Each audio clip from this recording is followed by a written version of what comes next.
Драги ученици, добре дојдовте во видео лекцијата по математика за четврто оделение врски меѓу 2D и 3D формите. Што ќе учиме денес, да видиме накратко. Денес ќе учиме да именувате и визуализирате 2D и 3D форми, да препознавате и опишувате 2D и 3D форми, да представувате и цртате некои 2D и 3D форми, да ги препознаете врските помеѓу 2 и 3D формите и да ги идентификувате разликите и сличностите помеѓу 2D и 3D формите. Најнапред да се подсетиме што се 2D форми. 2D формите се геометриски форми кои што се дел од рамнината и тие знаеме дека не зафаќаат простор. Додека 3D формите се геометриски тела, а секое тело има своја маса и површина. Тие зафаќаат дел од просторот за разлика од 2D формите. Да се подсетиме на некои од 2D формите кои ги знаеме. Например, правоаголникот, триаголникот, квадратот, ромбот, петоаголникот, шестоаголникот, тука е осмоаголникот, кругот и уште многу други. Што друго знаеме за 2D формите? Знаеме дека се тие дел од рамнината. 2D формите имаат две димензии, од каде што и го добиле името дводимензионални или скратено 2D форми. А тоа се должината и ширината. Ја гледаме тука должината обележено со црвено и ширината на овој правоаголник. Тие можат, 2D формите можат да се нацртаат на било која рамнина, како што е и листот од хартија. Потоа не зафаќаат простор и 2D формите исто така можат да бидат правилни и неправилни. Ајде да наброиме некои од 3D формите кои што ги знаеме. Тука ни е конусот, цилиндарот, многу добро позната топката, потоа квадарот и коцката, како и многу други. Да се подсетиме што знаеме за 3D формите. За 3D формите знаеме дека зафаќаат простор, за разлика од 2D формите, и тие имаат три димензии, од каде што го добиле името тридимензионални или скратено 3D форми.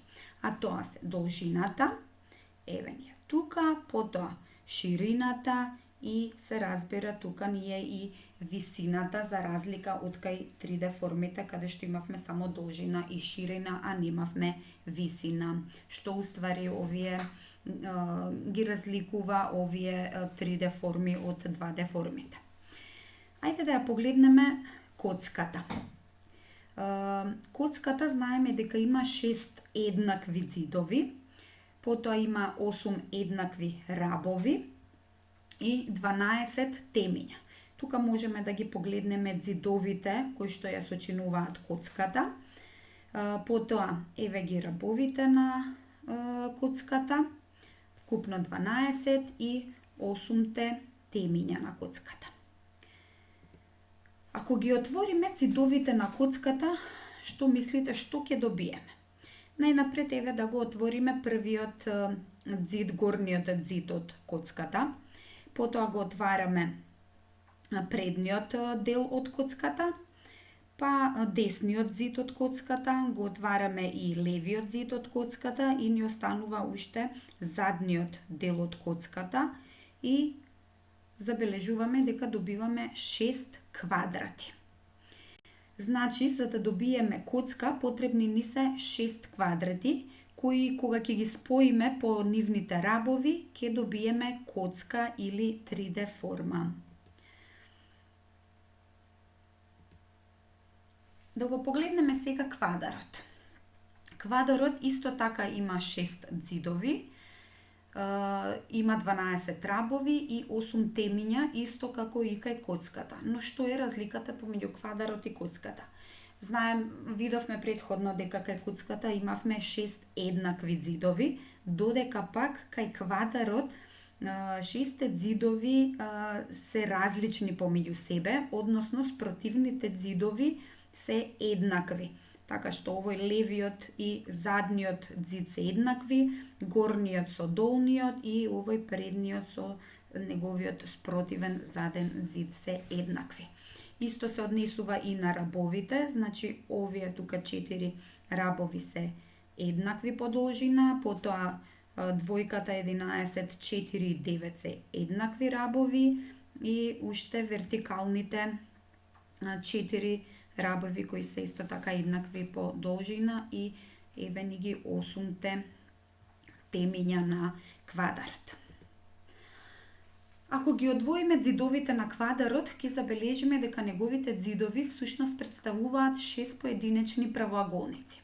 Значи, за да направиме 3D форма квадар, потребни ни се 6 правоаголници, кои што спротивните ѕидови ќе бидат еднакви помеѓу себе. Па можеме тука да забележиме на сликата, двата жолти спротивни правоаголници ни се еднакви, двата сини, горниот и долниот и двата виолетови спротивни правоаголници се еднакви.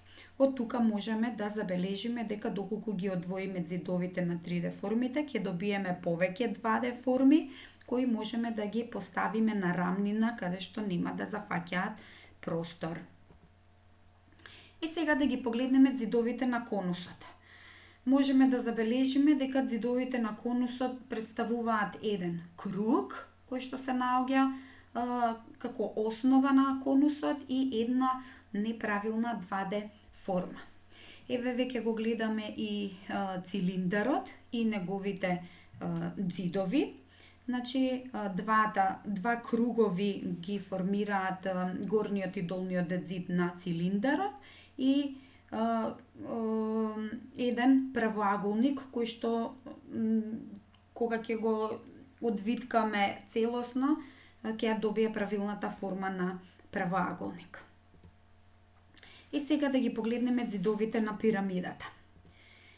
Ја гледаме основата која има форма на квадрат, потоа задниот ѕид кој има форма на триаголник и следните два ѕида, предниот и задниот, односно левиот и десниот, како сакате, исто така триаголници и предниот ѕид кој што исто така има иста форма како останатите три ѕида, што значи дека можеме да заклучиме дека ѕидовите на пирамидата се еден квадрат кој ни е како основа и 4 триаголника.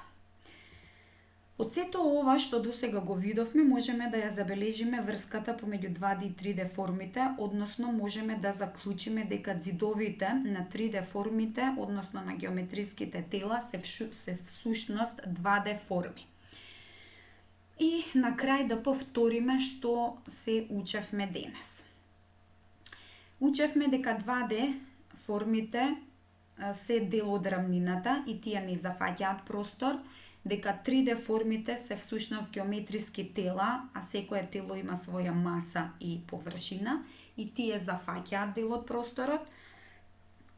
Учевме дека 2D формите имаат две димензии, од каде што го добиле своето име дводимензионални или 2D форми, односно имаат должина и ширина, додека 3D формите имаат три димензија, кои што покрај должината и ширината имаат уште и висина, и дека ѕидовите на 3D формите, односно на геометриските тела, се всушност 2D форми. Ви благодарам.